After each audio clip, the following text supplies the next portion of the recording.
Allora, io mi sono preparato, sto partendo per vedere la mia signora. Compito il tozzone. Fatemi trovare all'autogrill, romano, napoletano, fiorentino. Mi metto tutto a cazzone. O fa il culo!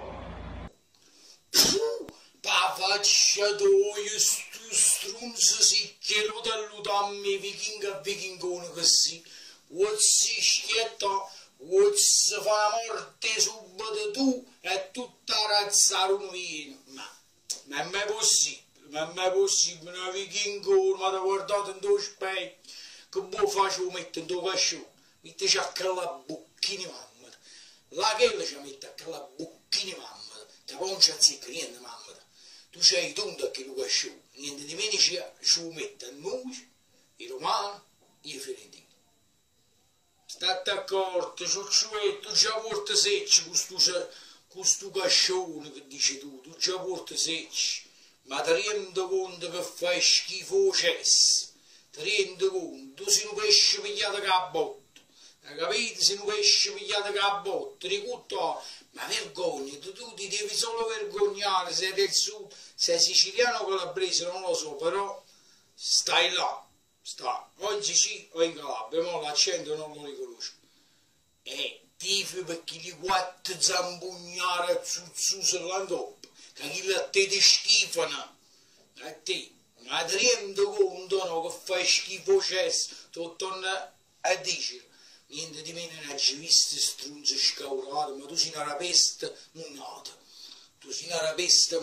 ma come si fa? Ma come sai, questo è uno sport, oh?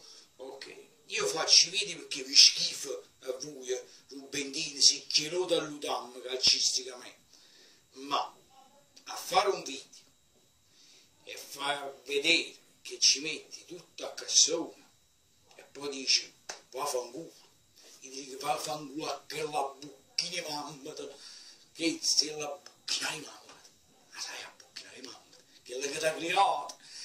Perché non è stato partorito, tu è stata cagata, che è il problema? Perché se non era stata partorita, non parlava così, tu sei stata cagata, parola e sottoscritto schifo vichingo, cioè a voi.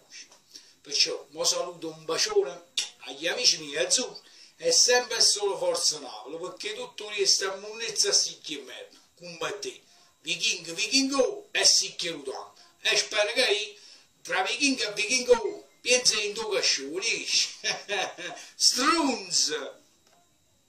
Ciao belli e forza Napoli, scusate pure un saluto.